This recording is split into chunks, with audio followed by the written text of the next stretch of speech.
Assalamualaikum warahmatullahi wabarakatuh. Waalaikumsalam warahmatullahi wabarakatuh.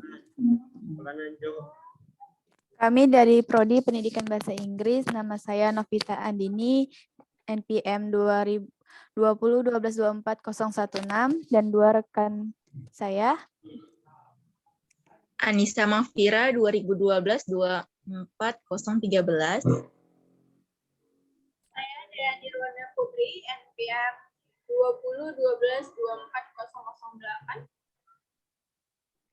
Baik, di sini kami akan mempresentasikan tentang materi pengolahan pendidikan pada bab 5, yaitu tentang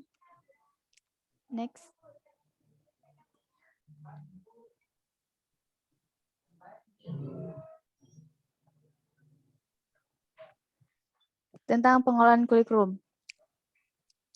Pengertian kurikulum. Istilah kurikulum digunakan pertama kali pada dunia olahraga pada zaman Yunani kuno yang berasal dari kata kurir dan kurere. Pada waktu itu, kurikulum diartikan sebagai jarak yang harus ditempuh oleh seorang pelari. Selanjutnya, istilah kurikulum digunakan dalam dunia pendidikan. Salah satu pengertian kurikulum secara sempit dikemukakan oleh Carter V.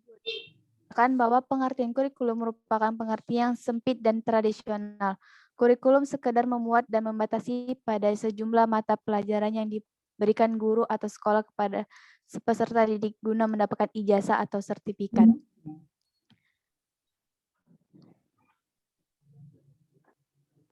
Next.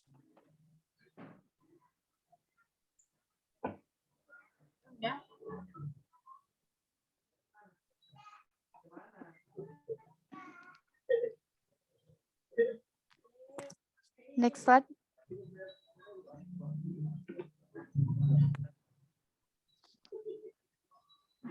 Oke. Selain itu, menurut Undang-Undang Nomor 20 Tahun 2003 tentang Sistem Pendidikan Nasional pada bab 1 disebut tentang pengertian kurikulum sebagai seperangkat rencana dan pengaturan mengenai tujuan, isi, dan bahan pembelajaran serta sebagai pedoman penyelenggaraan kegiatan pembelajaran untuk mencapai tujuan tertentu.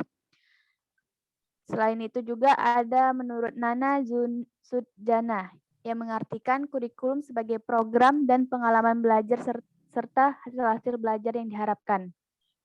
Yang diformulasikan melalui pengetahuan dan kegiatan yang disusun secara sistematis, diberikan kepada peserta didik di bawah tanggung jawab sekolah untuk pertumbuhan atau perkembangan pribadi dan potensi sosial peserta didik. Dan di antara semua itu dapat kita simpulkan bahwa pengertian kurikulum dapat disimpulkan bahwa mencakup baik kurikulum potensial yang berwujud buku, dokumen, kurikulum, dan pedoman pelaksanaannya maupun aktualisasi atau implementasinya di lapangan oleh para dosen.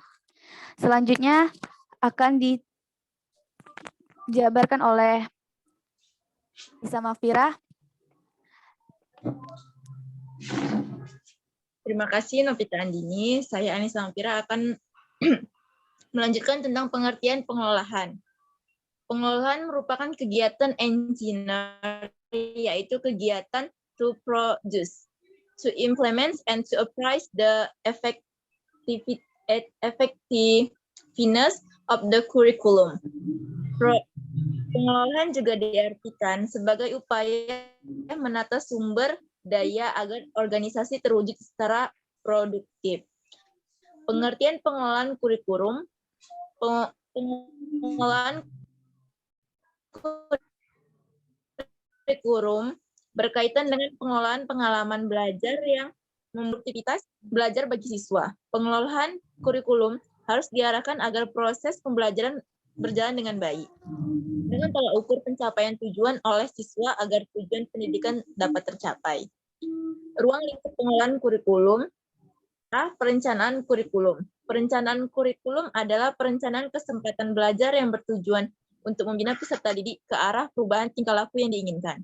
Perencanaan merupakan proses seseorang dalam menentukan arah dan menentukan keputusan untuk diwujudkan dalam bentuk kegiatan atau tindakan yang berorientasi pada masa depan.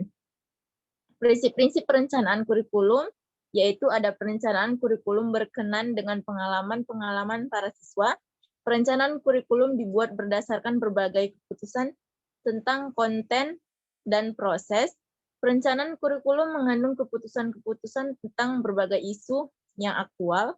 Perencanaan kurikulum melibatkan banyak kelompok. Perencanaan kurikulum dilaksanakan pada berbagai tingkatan. Perencanaan kurikulum adalah sebuah proses yang berkelanjutan. Selanjutnya akan dibacakan oleh Dea Nirwanda Putri. Baik, terima kasih Anissa Mafira. Saya akan lanjutkan pelaksanaan kurikulum. Pelaksanaan kurikulum adalah penerapan program kurikulum yang telah dikembangkan yang kemudian diuji cobakan dengan pelaksanaan dan pengelolaan dengan menyesuaikan terhadap situasi di lapangan. Prinsip pelaksanaan kurikulum. Perolehan kesempatan yang sama, berpusat pada anak, pendekatan dan kemitraan, penilaian kurikulum.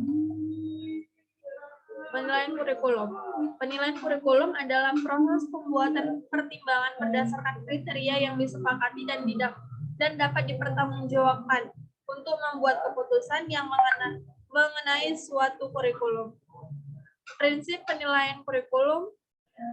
Yang pertama, tujuan tertentu, artinya setiap program penilaian kurikulum terarah dalam mencapai tujuan yang telah ditentukan secara jelas. Kedua, bersifat objektif, berpijak pada keadaan yang sebenarnya, bersumber dari data yang nyata dan akurat. Ketiga, bersifat komprehensif, mencakup semua dimensi atau aspek yang terdapat dalam ruang lingkup kurikulum. Keempat, kooperatif, yang bertanggung jawab dalam perencanaan. Kelima, efisien dalam menggunakan waktu, biaya, tenaga, dan peralatan yang menjadi sarana penunjang.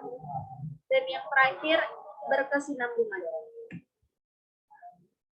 Perbaikan kurikulum. Perbaikan kurikulum intinya adalah untuk meningkatkan kualitas pendidikan yang dapat disoroti dari dua aspek, prospek dan produk. Adapun kegiatan-kegiatan pengelolaan kurikulum ialah kegiatan yang berkegiatan dengan tugas guru, pembagian tugas pembelajaran, pembagian tugas membina kegiatan ekstrakurikuler, kegiatan yang berkaitan dengan proses pelaksanaan pembelajaran, penyusunan jadwal pembelajaran, penyusunan program pelajaran, pengisian daftar kemajuan kelas, kegiatan pengelola kelas, menyelenggarakan evaluasi hasil belajar, dan laporan hasil belajar kegiatan bimbingan dan penyuluhan. Terakhir, ada tahapan pengelolaan kurikulum. Tahapan-tahapan pelaksanaan kurikulum di sekolah meliputi tahap perencanaan atau GBPP merupakan produk dari perencanaan kurikulum yang dijadikan panduan bagi penyelenggara pendidikan di tingkat sekolah. Pada tingkat persekolahan, perencanaan kurikulum dimulai dari kajian terhadap GBPP yang dirinci ke dalam rencana-rencana pembelajaran. Tahap pengorganisasian dan koordinasi. Pada tahap ini, kepala sekolah mengatur pembagian tugas mengajar, menyusun jadwal pelajaran, dan jadwal kegiatan ekstrakurikuler. Tahap pelaksanaan. Tugas utama kepada kepala sekolah adalah melakukan survei dengan tujuan untuk membantu guru menemukan dan mengatasi kesulitan yang dihadapi. Dengan cara guru akan merasa dampingi pimpinan sehingga akan meningkatkan semangat kerjanya. Tahap pengendalian pada tahap ini paling tidak ada dua aspek yang perlu diperhatikan, yaitu jenis evaluasi dikaitkan dengan tujuannya, pemanfaatan hasil evaluasi. Selanjutnya saya akan kembalikan ke moderator, Novita Andi. Terima kasih kepada Dea Nirwanda Putri dan Anissa Mafira. Baiklah, itulah yang dapat kami sampaikan dan kami jelaskan tentang mengenai materi pengelolaan pendidikan. Jika ada kekurangan saat penjelasan atau kurang tepat, Kami mohon maaf. Sekian dari presentasi kami. Billahi taufiq wal hidayah. Assalamualaikum warahmatullahi wabarakatuh. Waalaikumsalam warahmatullahi wabarakatuh.